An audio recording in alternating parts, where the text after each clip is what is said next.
Hi there, I'm Linda and this is Huttons Valley Permaculture. It's a cool but beautiful day today, so I thought I'd get out into the garden. I've got to do some clearing and some planting, so why don't you join me? First up on the list of things to do today is weeding the garlic patch.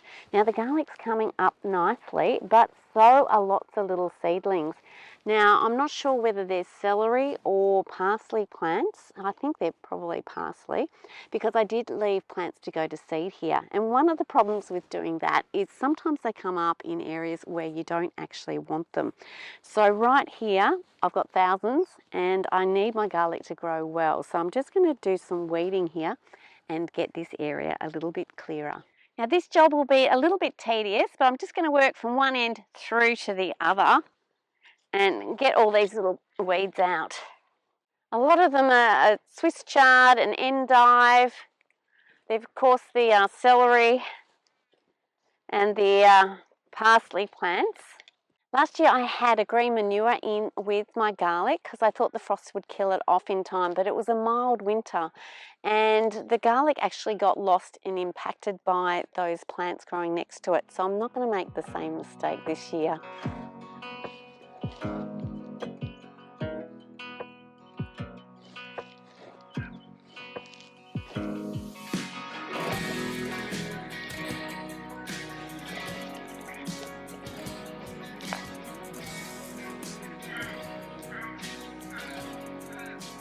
Now while it's a tedious job, this sickle makes it a lot easier. You can quickly come in and disturb these little seedlings if you get in and they're small enough. And you can kind of be fairly accurate and get close to the garlic without damaging it, which makes the whole process go a lot quicker really. Now you can leave all of these sort of on the ground here. It does make it a little bit hard to see whether you've got all the plants out, like around there. But what you can do is just keep an eye on it during the week, and if there's any young little plants that haven't had their roots taken out, they should start to grow and be fairly obvious. The next bed I want to clear is around my arch trellis. I want to plant some snap peas here and I need to clear this bed. There is a little bit of compost on it, but I'm going to add to that just to give these plants a good start. Now it is getting late and it's going to be really cooling down soon, so I don't know how well the pea seeds will take off. But because weather is unpredictable lately, I'm going to give it a try. We do have the light starting to reduce quite a bit at this time of year. So I might get the plants started, but they mightn't get enough light and energy to sort of kick into production. But they should still kick in once spring hits. So I'm going to plant them and just sort of see how they go. All the trimmings from this garden bed, I'm just going to be dropping right here where I still haven't completed the compost path, but I have been working on it. Just down further, I've started to clear some of the zucchini plants and then nasturtium, some of the pumpkin, although not all of it at this point. Now underneath this layer, the garden layer, I've got a layer of compost. Now that's a zucchini that went too far, but did I say a layer of compost? A layer of manure. So I've just got some manure down there and I'll be putting some garden trimmings on top of that. I have loaded the contents of the compost path onto this garden bed next door, and that should grow really beautiful plants in that. On top of this layer, I'm just going to add a thick layer of wood chips, but I'm out of those at the moment, so I'm waiting on a delivery so I can finish this path off beautifully. We've got this garden bed fairly clear. I can plant some pea seeds there now, but I do need to put a layer of compost. That's straight into soil right there, so An organic layer would be really beneficial to these peas and feed them nicely. I'm just going to push back the top bit of this path and get all the sort of the chunky bits of wood chip off, and then dig the path onto my garden bed. That does leave us with this little bit of a trench here, but like I've done with the other compost path, I'll be moving in some manure and then adding some garden trimmings on the top of it before getting that wood chip layer back on. So we are ready to add in my peas. I've just got these sugar snap peas, and we can still sow them in autumn here, and they'll grow through winter and probably produce early spring.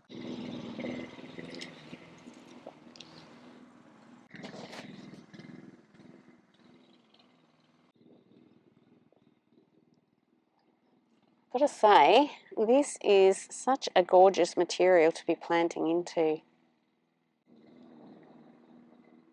I've got the peas in the ground now, and I've planted them on both sides of this trellis because there's plenty of room for them. Now let's get on with the broad beans. This is the bed where I grew broad beans last year, and this is where I intend to grow them again. Now I have added quite a bit of compost from the compost path, but I just need to clear this area so I can spread that out a little bit before planting. This is actually a volunteer tomato that never ripened in time, and the tomatoes look kind of a bit pale and insipid really.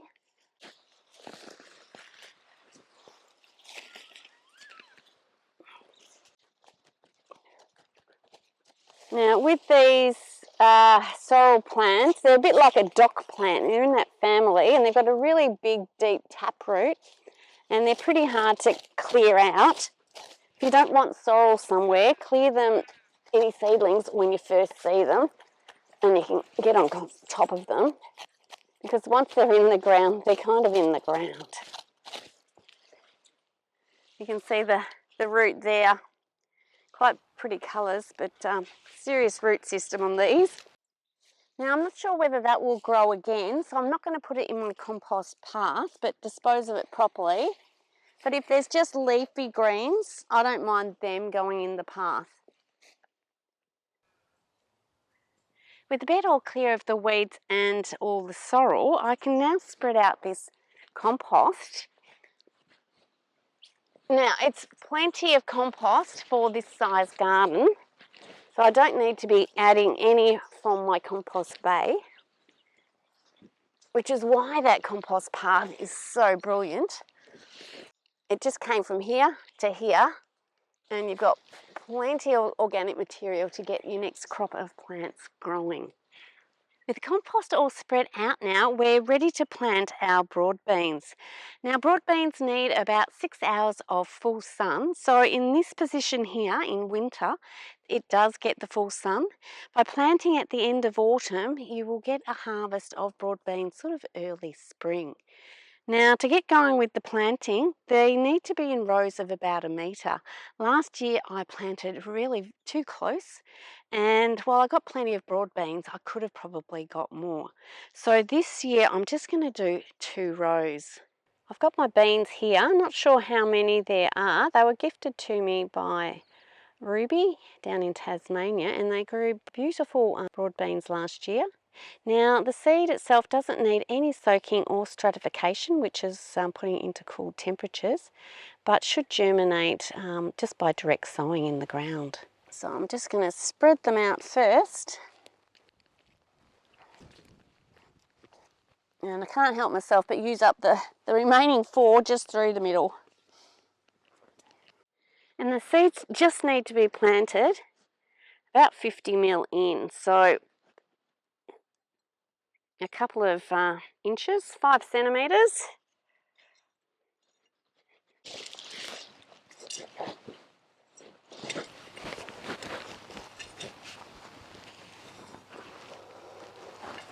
That's the broad beans in the ground now. I'm quite pleased with myself because I didn't get them in this early last season. So looking forward to a harvest a lot earlier in spring.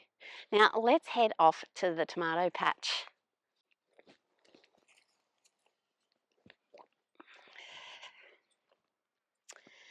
Now the tomatoes are well and truly finished here in the garden, so they do need clearing. I've been hesitant to interfere with these gardens too much because of the beautiful zinnia flowers, but some of them are finishing as well. I will try and leave what is still growing, but I want to try and get some of these tomato plants down today. This blueberry tomato has lots of fruit still on it, but it's way too late for any of that to be ripening, and I'm not going to be doing anything with it. It is a very late ripening variety, and I find that you only get a small amount of fruit by the time it's sort of ripened in my climate. I did have a variety that looked like a hybrid of a tigerella and the blueberry, which ripened really early, and they were really sweet, lovely little tomatoes. So I might just kind of nurture those and hope that they can get those ones growing instead. And this tomato here was a little yellow pear tomato, and it really didn't do much. It seemed to form the fruit, but it didn't ripen. So unless the little mice or rats were getting it to it before I did, it didn't really do that well either. There's some string holding it. I didn't do a lot of tying up, but there's some. Now that's just a natural fibre, so that will compost down along with the tomato plants.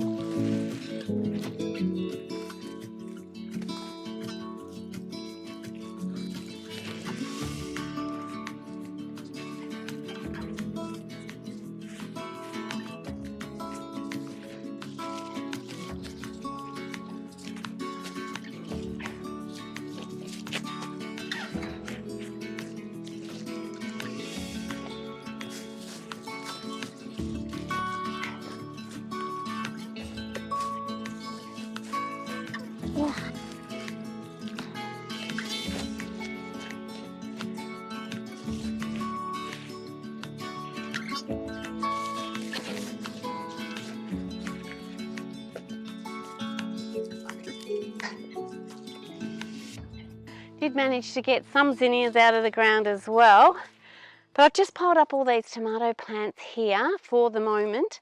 There's still a lot of plants hanging over the path, so I'm not going to make my compost path in the tomato area until those plants are finished. So I'm just going to put these in reserve until I can get that done. Well, that's my time in the garden today. There's a few more things ticked off the list of things to do. Thank you so much for joining me today. I hope you've enjoyed the video. See you next time.